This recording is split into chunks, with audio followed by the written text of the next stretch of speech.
everyone, this is Sarah with Your Ideal Self, and as I said in my last video, I'm going to talk more about coaching on my channel. So if you're interested in becoming your ideal self through coaching and self-reflection, then you should consider subscribing. In my last video, I talked about how I would tell you why I've been scared to coach in the last little bit of time, and also why I'm much more confident now.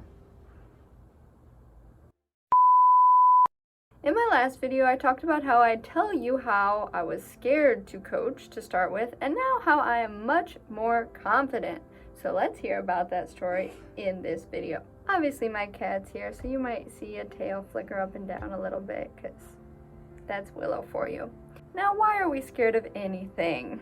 Because we have fears that we are not good enough to do something, or we don't even have the potential to be good enough to do something. And that was the case with me in coaching.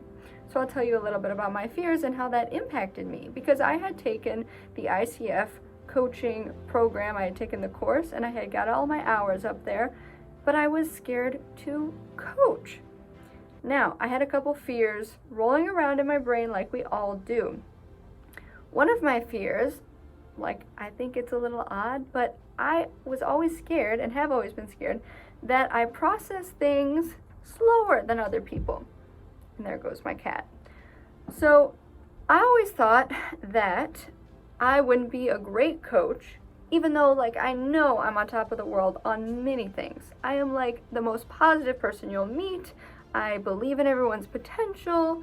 I'm on top of things organization-wise. I got my goals. I am totally on top of things there. But like I said, this is one thing that was holding me back in my head, because I was okay, if I'm coaching someone, I feel like I need to know their whole story. I need to know every detail of their problem so I can really help them.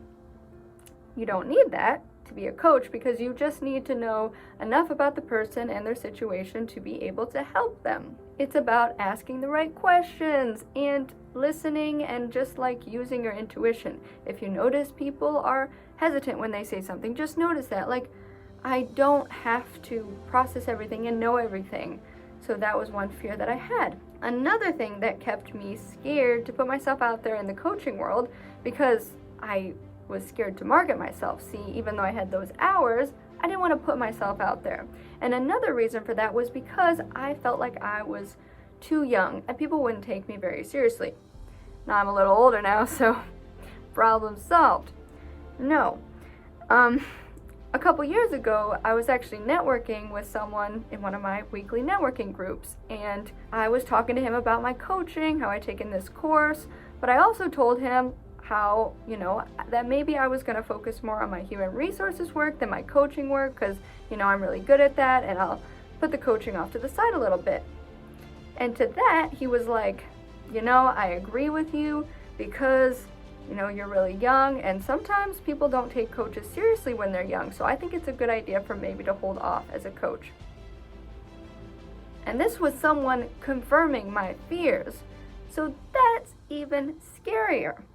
Now, I know, and I've seen young people as coaches, and just because they have less experience in the world, it doesn't mean they don't have enough experience to be able to help someone ask the right questions and all those things. So obviously that was just a fear in my mind, and because I heard it from someone else who I thought was doing well in his business, so I'm like, whew, that really scares me, and that puts me off to market myself as a coach. But obviously I'm now coaching people. I am an accountability and performance coach at a small coaching company. I have my ICF certification. So what changed? Well, you're going to find out in a minute, but first we have a quick cat pause. I hope you enjoy.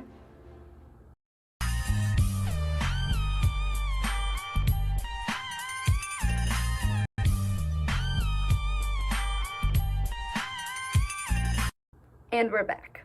So now, why am I more confident as a coach?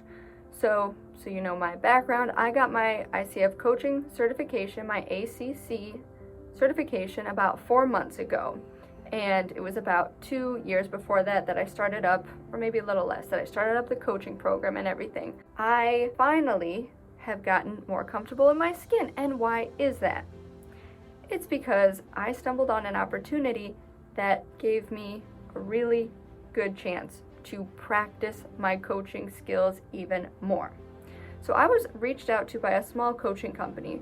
They were looking for part-time coaches to work on a contract basis, and that was kind of perfect for me. I had my main job, but I didn't have full hours, and I wanted some more hours, so this was perfect for me.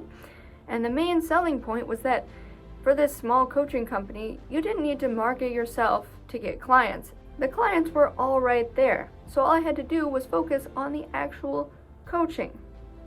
As an aside here, which I think is really awesome, is that this coaching company found me just because I had my ICF certification. They found me on the ICF website, so it just showed that there was actually a reason for me to get my certification, because I was dragging my feet on it for a while before I took the test and everything. So very, very good thing, right? The universe was working in my favor. So just to take a step back, before this opportunity came up, I didn't have any coaching clients. I had just gotten the coaching hours to pass my certification, but nothing more than that. And I was hesitant to market myself because I didn't have a huge track record of coaching. And of course, I had all those fears that I talked about. And this turned out to be such a good opportunity for me.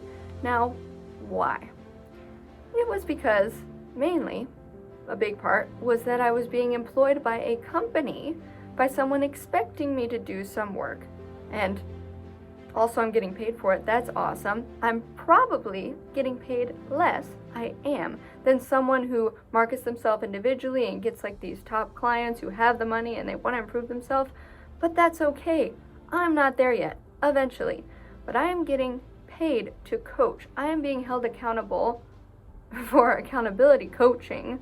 So I have an external force that makes me coach. And I don't, like I said, I don't have to market myself. So it's just time in the seat. That's what I needed. That's what I'm working on, is time in the seat.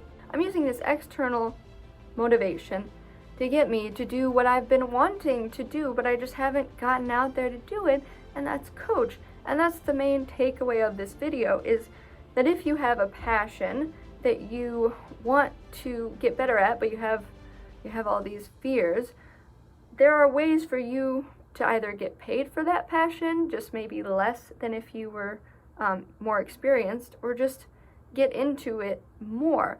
So I have a couple examples. Obviously this example, if for instance you want to be a coach, there are companies out there, I've looked them up, who want coaches, and they're out there on LinkedIn, Indeed, whatever, they're hiring contract-based coaches.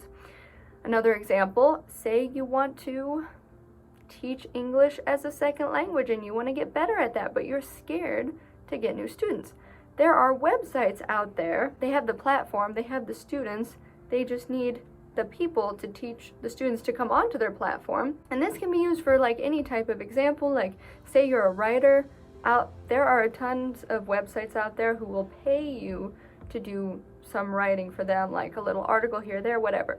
So tip is to get these external sources to hold you accountable for what you really, really want to do, or at least see if it's what you really want to do, because you don't even know. It's like an internship, Also, as a coach, I have to put this in here, of course, that another way for an external system to hold you accountable is to hire a coach, because whether their title is accountability coach, life coach, whatever, that person can hold you accountable for your yearly goals, monthly goals, whatever, and then you can have, if you love deadlines, I love deadlines, then you can set deadlines for yourself and meet these deadlines because you have your own accountability coach.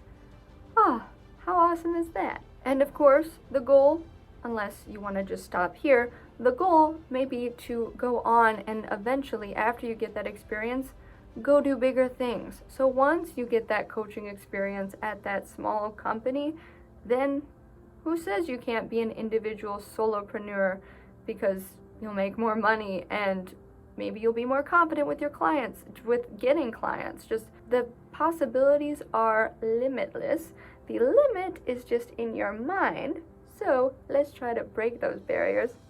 So from the takeaway from this video, I really want you to think about your passion that you're scared about pursuing because of all the fears you have, And also to think about what ways you can either get paid or whatever, be held accountable for that passion, whether it's woodworking, painting, yada, yada, yada. It's whatever. And let me know in the comments. I would love to hear it. And also success stories of people who have branched out from being someone working for someone else and maybe working for themselves, or however it works out for you. So anyway, I thank you so much for watching, and I hope your day is as meaningful as you want it to be.